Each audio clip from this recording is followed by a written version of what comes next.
this is Shen. And I'm Siri. And this is Susie. And welcome back to my channel. And if you're new here, welcome. Before we start, please subscribe to this channel. So today we have a Valentine's Day special case, even though this video will go up after Valentine's Day. We're just super early for next year. Our case today is about Susan and John Hamilton. Have you guys heard about Susan and John Hamilton? No, they just sound like generic names. Yeah, unless they're somehow related to the F1 driver, no.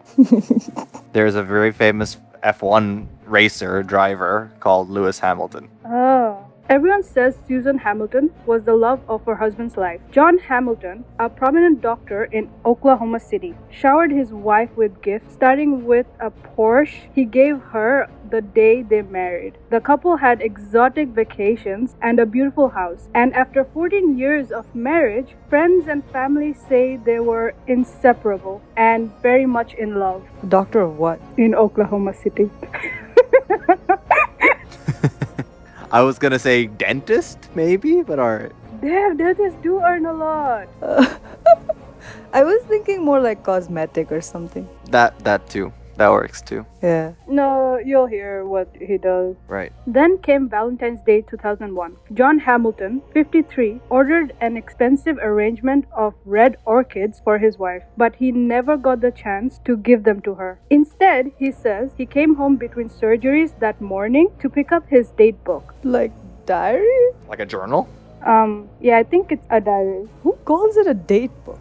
The doctor. Specifically Oklahoman doctors? Yep, and was horrified to find his wife lying on the bathroom floor in a pool of blood. She had been strangled with two of his ties, and her head had been smashed so badly that parts of her brain were exposed. So, before I start, who do you think did it? The butler did it with the candlestick in the library. Yeah, definitely. And then dragged it up to the bathroom. The husband did it, just smashed her head into the Porsche door or something. Just put your head here, honey. Just And the honey's like, yeah, sure. I'll fix your face and your teeth. Just put your face here. No. The Porsche is still downstairs. It's just a door in the bathroom. I forgot it was in the bathroom. Well, since no one else has been introduced, I'm gonna say he done it. That's my only reason. Yeah, isn't it usually isn't that? I feel like that's why the reason they're setting up they were so in love, 14 years of lovey-dovey marriage, Porsche for wedding, exotic holidays, and then bam, wife murder. Yeah, and it sounds like he's trying to set up a perfect alibi. It's like, oh, I was between surgeries. Hamilton, an obstetrician gynecologist, started performing CPR and called 911. When rescue workers arrived, they found him hysterical and covered in his wife's blood. He told them he had been frantically trying to save her life. A bit late for that. Yeah. The distraught doctor managed to give police an account of his movements that morning. He said he performed a surgery around 7 a.m., then came back home to exchange Valentine's card with his wife. Around 8:50 a.m., he said he was beeped because he was late for another procedure. After the second surgery, he returned home to pick up his date book and found his wife. The doctor was then ushered away as police wondered who might have committed such a brutal attack. An important clue came in the card Susan had written to her husband, which had a handwritten note reading, "I bought my cards 2 weeks ago, so I guess maybe they don't seem as appropriate now. But I do love you. Have a good day, Susan." The note made police question whether the Hamiltons' marriage was as happy as it had seemed, and they began to regard Hamilton as a suspect. There was no sign of forced entry in the house, and nothing was missing, making it unlikely Susan Hamilton, who was 55, was killed by a burglar. I'm just thinking some kind of weird affair situation. With whom? The butler.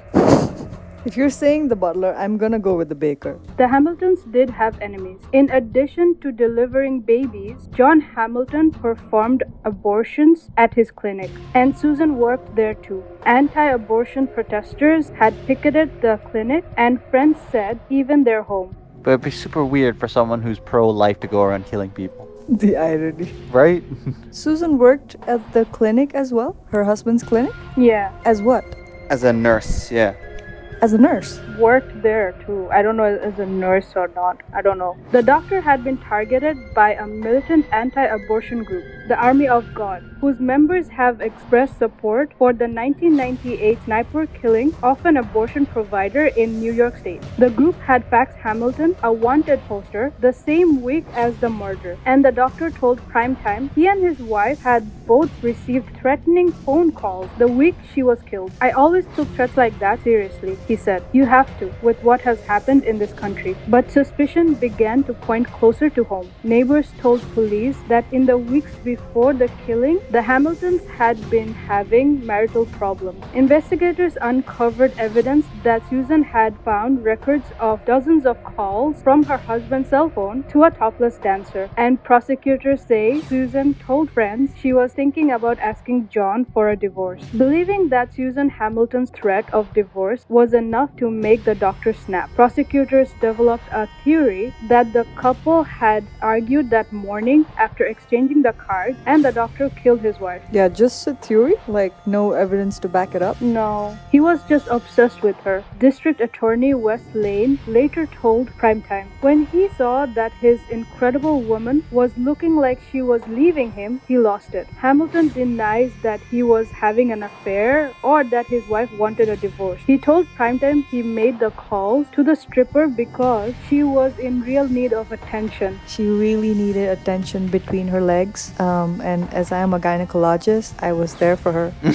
Match made in heaven. He said he absolutely did not kill his wife and that he is not the type of person to fly off the handle. I don't just snap, he said. So good. He doesn't snap. This is premeditated. So first degree of homicide. At trial, Lane told the jury that Dr. Hamilton started to clean up the scene, but was interrupted by the page from his clinic. Knowing that they were about to put his patient under anesthesia, Hamilton returned to the clinic, performed the surgery, and then came back home to finish cleaning up, Lane said. Lane backed up this theory by physical evidence. Susan Hamilton's blood and skin were found on the steering wheel of the doctor's car, and a prosecution expert testified that his left shoe was spattered in a way that could only have happened while his wife was alive. He did use the car. Pretty sure it happened in the car. No, it was the steering wheel. Oh, and then he carried her out and then put her in the bathroom? Yeah, something like that. But can't have done the whole job in the car, right? So basically, the butler was in the back seat of the car all along. The baker was in the boot baking. All checks out. It's just that they found some fragments of her skin and blood on the steering wheel. Hamilton took the stand to testify in his own defense. He told the jury he loved his wife and tried to save her. He said the blood got on the steering wheel when he stopped doing CPR for a moment to move his car before the emergency vehicles arrived. Who cares where the emergency vehicles park? Does this make sense? Do people do this? No. I mean, exceedingly logically thinking, perhaps, cold-heartedly thinking, perhaps you'd come to the realization. I mean, he is a doctor after all. Maybe that's something he has faced before. Or, EMTs have complained about not being able to get to the driveway. Yeah, I mean, that's being very pragmatic, but, in a situation like that, emotional and whatnot, I doubt you'd have the time or, the wherewithal to think of that. Exactly, because I get it when he's operating other people, he doesn't have any emotional connection with them. But this is his wife. He must have known she was dead Mm-hmm. before he could do anything. Yeah. His defense team argued that there was no direct evidence that Hamilton was the murderer, noting that no murder weapon was ever found. They said the police had focused on Hamilton too quickly and not paid enough attention to the threats from anti-abortion activists. But why would the anti-abortion activists target the wife and not the actual doctor performing all the abortions? I was thinking get whoever is involved. The defense also hired a respected crime scene investigator, Tom Bevel, as an expert witness. Bevel, an expert on blood spatter pattern analysis, testified that the blood found on the doctor was consistent with his account of trying to save his wife. Wasn't Dexter a blood spatter analysis? Was he? I feel like that was Dexter's job, wasn't it? He was forensic analysis, and then he goes into a crime scene and just looks at blood spatter. That was literally his job. Yeah. However, before the trial, Bevel had also found some blood spatters on Hamilton's right sleeve that the prosecution expert had overlooked. Bevel believed the blood pattern was consistent with what would have happened if Hamilton struck his wife. Wait, isn't he now like saying that his Hamilton killed his wife? Yeah, he's arguing against himself now. What is he doing? He did not think it could have come from giving CPR. He told Primetime the spatter were almost a neon sign pointing towards the wearer of this shirt being associated with the beating. Why is everybody talking to Primetime? Is Primetime airing the entire trial on TV? Apparently, the police in Houston just outsourced everything to Primetime. Like, yeah, you figure it out. Before this, I thought Primetime was only an award. So this is very weird. Isn't there a Primetime award? Oh, Primetime Award! Also, what is this expert doing? Now he's arguing against himself even though he's hired by the defense. He's not getting his money. Yeah. Is he getting paid for this? Yeah, they hired him. He's an external expert. I mean, I thought it's just part of the job. He's like a salary man. He's not paid per defense. No, he's hired by the defense. Oh, okay. So wait, if you're the prosecution, if you're the DJ, what was it? DA.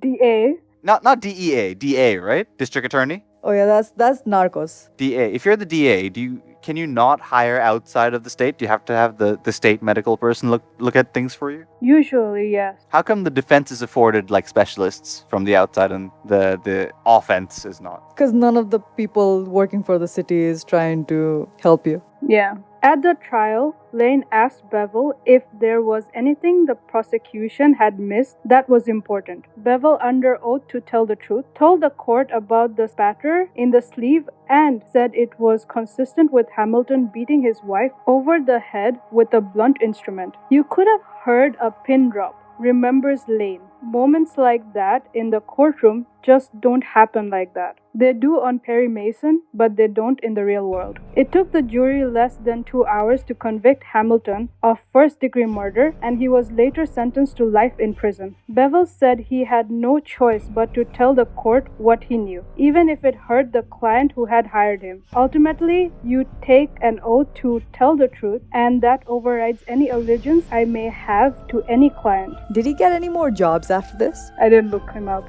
Like the defense hires him and is like, oh man, look, I took an oath.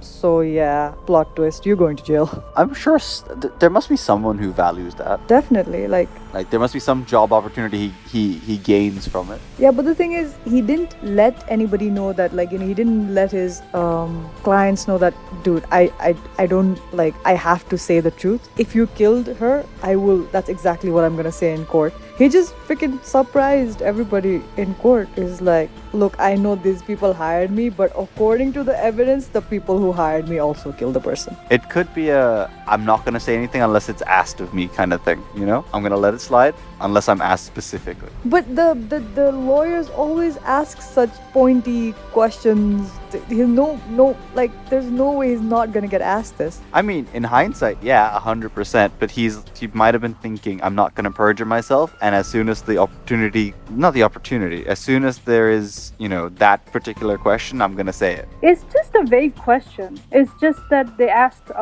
is there anything we overlooked? Not even a pointed question. He was just like, man, give me whatever. Give me something to work with. I'll spill all the beans. Do you have anything else to say? Yes, this dude killed her. What did you have for lunch? Well, I had a slice of pizza, which gave me a blood splatter, kind of like his, which was due to.